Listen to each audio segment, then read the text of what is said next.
मित्रांनो, आज एक नवीन आणि एक वेगळीच कविता मी आपल्यासाठी घेऊन आलो आहे। या कवितेच्या मध्यावर एक ट्विस्ट आहे, म्हणून तुमची उत्सुकता ताणून धरण्यासाठी कवितेचे नाव कवितेच्या शेवटी सांगितले आहे। अख्खं गाव ज्याच्या सावलीत बसतं ते झाड मात्र उन्हात उभं असतं।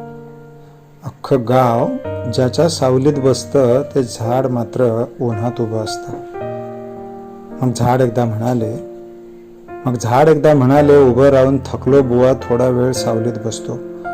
उभं राहून थकलो बुवा, थोडा वेळ सावलीत बसतो, पण सावली काही मिळत नाही, शोधून शोधून दमतो। कारण इतर झाडं छोटी होती त्याच्या छायेत वाढलेली, परपोशी वेलीसारखी त्याला चहूबाजूंनी वेढलेली। मग झाड काय समजायचं ते समजून गेलं, आणि मुकाट्यानं जाऊन पुन्हा उन्हात उभं राहिलं। मित्रांनो, आता कवितेतील ट्विस्ट काय आहे तो नीट ऐका। आपल्या बापाचंही असंच असतं, पण आपल्याला ते दिसत नसतं।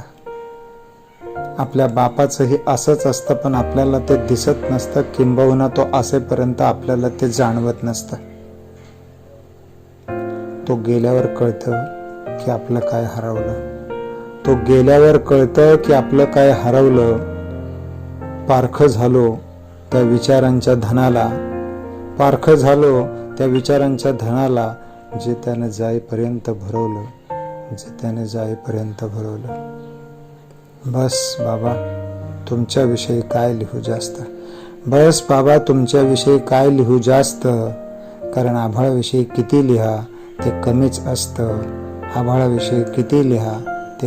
असतं। आभाळा एवढी छाया देणारं बाप नावाचं एक झाड असतं।